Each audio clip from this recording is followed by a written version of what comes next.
Rapaze, professora Bruna Oliveira de História. E o nosso tema de agora é a monarquia sufocada, né?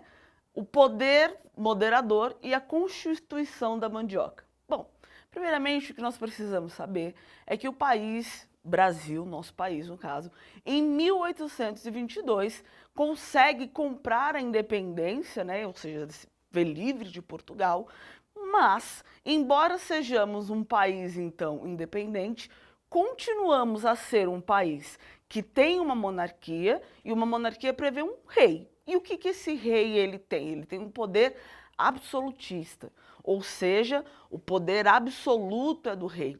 Todas as decisões partem dele. E isso dentro de um país que se diz independente não funciona muito, né? E começa a causar determinados alvoroços aí em outras camadas da sociedade, como por exemplo, as elites daquele momento falaram, olha, se nós somos independentes, se nós estamos aí em um processo de construção de uma outra coisa, eu não quero mais ter um monarca mandando em mim. E aí nós vamos ter primeiro o surgimento, o advento aí do surgimento da Câmara, né? Dos homens bons. O que vem a ser os homens bons? Os homens bons são os homens que têm dinheiro, né? Ali os fazendeiros, as elites que se formavam, os senhores de engenho, produtores de café, produtores de açúcar e por aí vai. Então eles falaram, vamos fazer o seguinte, vamos tirar do rei, vamos descentralizar esse poder e criar então uma forma de poder em que o rei seja apenas o poder moderador, ou seja, ele já não tem mais aquela incisão toda na hora de tomar uma decisão, né? Ou seja, ele não pode mais tomar essa decisão sozinho, porque ele é um poder moderador. Quem vai começar a decidir o que de fato acontece aí são os conselhos de Estado, né, que se formam aí nessas câmaras municipais. E aí, é muito bacana que vocês parem comigo e pensem que a divisão que fora feita lá em 1824, que é quando nós vamos ter essa Constituição chamada de Constituição da Mandioca, e já eu explico para vocês o porquê disso, se parece não, é a reprodução exata do que é o nosso sistema eleitoral e a forma como as pessoas são abrigadas nos dias atuais, né? Então, assim, nós temos o poder legislativo e o que cabe ao poder legislativo? Cabe ao poder legislativo legislar, propor leis, né? Então, temos o Senado, a Câmara dos Deputados, o Poder Executivo, que vai executar essas leis, que está aí ligado à presidência, né? Os presidentes das províncias, esses presidentes, lembrando, sempre da classe alta, né? Sempre os burgueses, jamais aí, então, os escravos, porque nós temos que lembrar que em 1824 nós temos aqui uma revolução para que a ideia de democracia comece a se consolidar, mas continuamos escravocratas e até 1824, embora a independência tenha acontecido em 1822, continuamos também dependentes demais das ordens que vinham de cima para baixo, né? Bom, o que é a Constituição da Mandioca? A Constituição da Mandioca em si, ela é uma das constituições, digamos, mais severas e mais desiguais que a gente vai conseguir encontrar, né? Há muitas arbitrariedades, ou seja, há muitas coisas que não deveriam constar ali. Então o rei, tudo bem, ele vai só ser o poder moderador, ele vai ali estar, ele ainda é o principal, mas ele não vai mais tomar decisões sozinho. Ou seja, um conselho aí para poder levantar, né, outras pautas para que ele não fique focado e fechado apenas nas próprias pautas.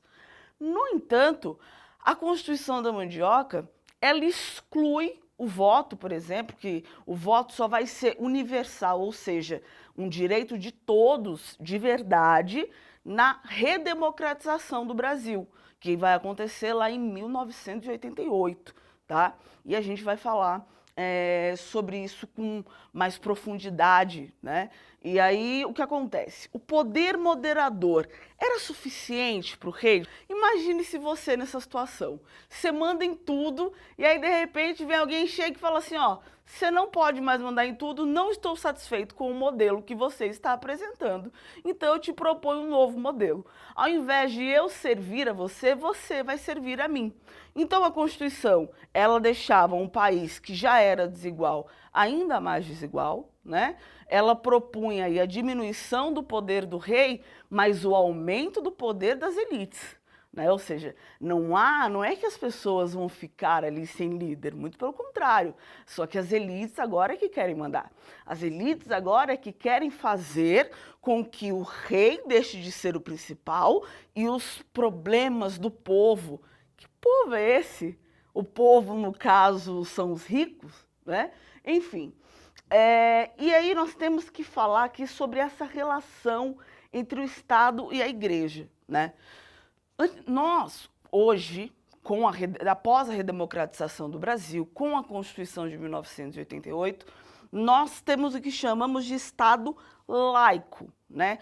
O que é um Estado laico? O princípio da laicidade prevê, primeiro, o respeito a todas as religiões, né? A todas as práticas religiosas, mas a Igreja não deve interferir no Estado, ou seja, o que a igreja prega dentro dos seus cultos, enfim, não deve refletir dentro da sociedade, não deve ser significativo para a sociedade. Afinal de contas, nós estamos num momento republicano, né?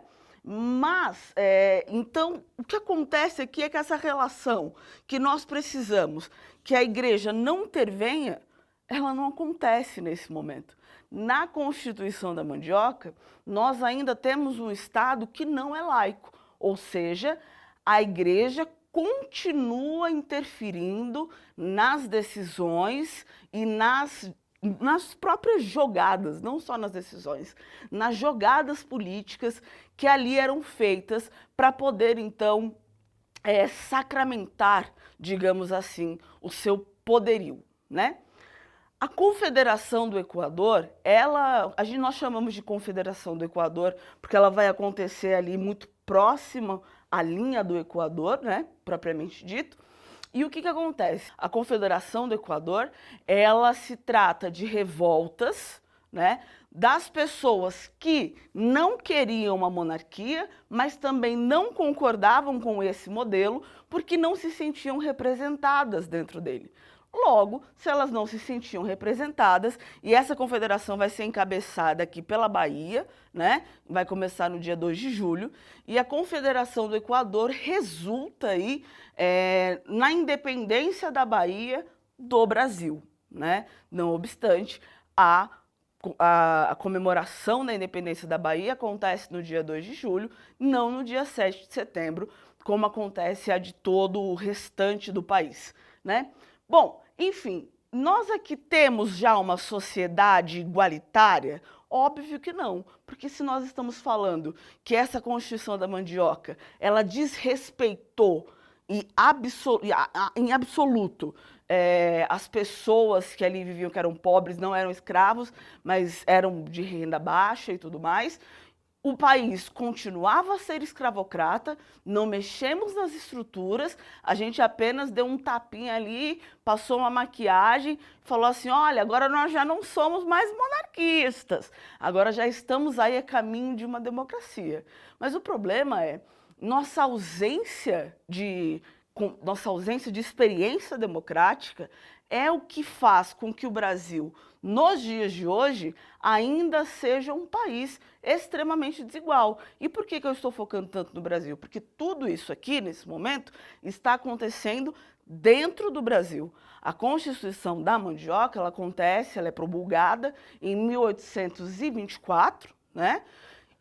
Com Dom João, que era extremamente inflexível e por isso até ele começa a causar essas revoltas nas pequenas elites, os burgueses e por aí vai. Então, Dom João era extremamente autoritário. E essa Constituição, ela reflete muito o que foi isso, né? Então, assim, essa Constituição da mandioca também, ela tira o poder de algumas pessoas e dá para outras, assim, é uma coisa extremamente absurda. Vale a pena uma pesquisa mais aprofundada, ou vocês podem ver em uma das nossas videoaulas, né? Uma coisa que eu queria deixar como provocação para vocês é, se desde 1824 nós temos a mesma configuração de poder legislativo, executivo, judiciário, ou seja, as estruturas não mudaram, porque ainda nos dias atuais temos o poder legislativo, executivo e judiciário. Mas o que falta, afinal, para que isso comece a se tornar um Estado igualitário? Por que continuamos a seguir esse mesmo modelo de 1824? É um modelo aceitável? É um modelo bom? Será?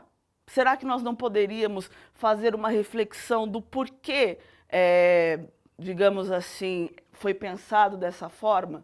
Foi pensado também de alguma maneira para nos excluir, porque nós não sabemos exatamente a função desses poderes. E a função desses poderes, quando instaurados lá em 1824, também não foram claramente divulgados para as pessoas terem, não é isso, é aquilo outro. Muitíssimo pelo contrário.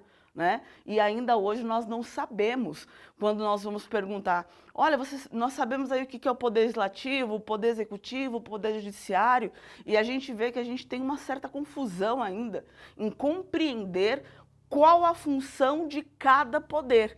E é essa confusão que faz com que a nossa democracia seja ainda tão frágil, né? Seja ainda alvo muito forte de muitos ataques que impedem que ela amadureça, floresça e cresça. Então, o resumo do bate-papo que tivemos até aqui foi a monarquia sufocada, a primeira Constituição de 1824, o poder moderador, o sistema eleitoral, que se parece muito com o sistema que nós temos ainda hoje, a relação entre o Estado e a Igreja e a Confederação do Equador. Recomendo que vocês tirem uma foto da lousa para que vocês possam estudar, possam levar aí quando tiverem alguma dúvida e consultar. Espero que vocês tenham gostado. É isso, tamo junto, até a próxima.